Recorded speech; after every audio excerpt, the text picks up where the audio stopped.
nations, this is how the rivers look like. Let me say that again.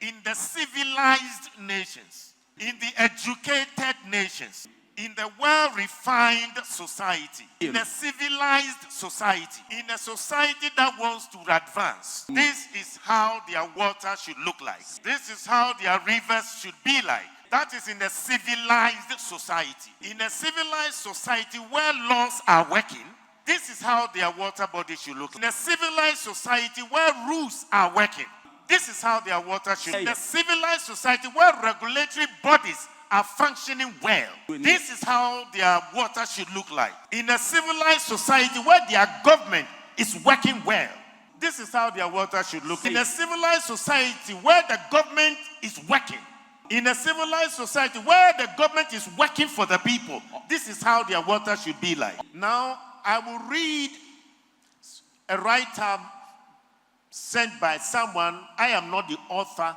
of the write-up, but the content is interesting. Now, it says, this year's World Rivers Day is themed Waterways of Life. The theme is Waterways of Life.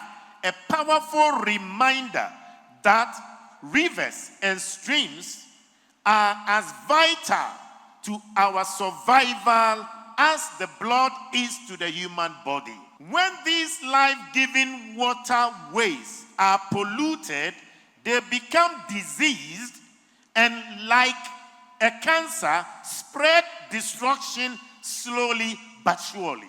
The statement went on to say, illegal or irresponsible mining, which is galamsey, is that cancer eating away our heritage of respecting nature, social values of care, and what we have left off is irresponsible governance and leadership of public, regulatory, and compliance institutions. The statement went further and said, it is slowly killing us all.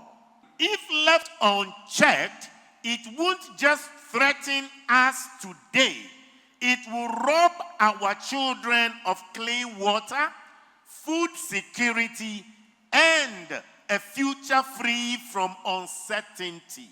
The statement went on further and said the government must take immediate and decisive action to halt all forms of mining in our rivers, streams, and forests that protect our water sources. That is what the statement said, because today is World Water Day. I will ask the media, give me Proverbs. I will conclude it myself with this word, Proverbs 13:22. Proverbs 13:22. Help me to read that. Help me to read the first part of Proverbs 13:22a. Let's go. A good man leaves an inheritance to his children's children. Good. All right. Now, read as if you have energy inside your being. Are you ready? Let's go. A good man leaves an inheritance to his children's children. Good. A good man leaves an inheritance to his children's children. A good man. A good man. Everybody said a good man. A good One man. more time, a good man. A good man. Said a good father. A good father. Said a good director. A good director. A good pastor. A good pastor. A good leader. Now, a good man leaves an inheritance to his children's children. A good man, whatever he inherits, he adds value to it and makes sure that whatever he does, he will be thinking of not just the children, but the children's children. So listen to me now. If a good man leaves an inheritance to his children's children, then a good government will leave inheritance to the next generation.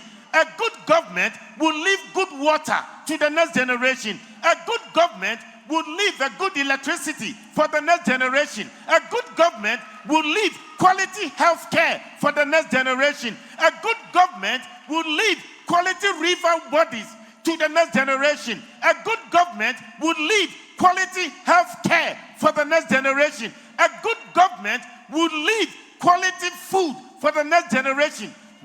Finally, a good government will leave quality river streams, quality water for the next generation. That is what King Solomon said, that if you want to know who a good government is, check whatever they pass on to the next generation. I rest my case. So, when you go to the pools on December, think about a good government. And think about your children. Think about your children's children. Think about your life. Think about what is going to happen to you. I am concerned because you know what? If I don't say anything, if I don't do anything, my children will ask me, Daddy, with all the influence you had, what did you do? What am I going to tell my grandchildren? That I didn't do anything? I kept quiet? I was silent? I'm going to bow my head in shame. What am I going to tell my grandchildren? That I didn't do anything? Listen. If organized labor, TUC, and all the other bodies are calling for a day that if government will still not do anything about what your life matters, and they are asking that on that day everybody should go on the street, I will encourage all of you, join everybody. Because this has to do with our life. Our life is under threat. Now, let me ask you a question.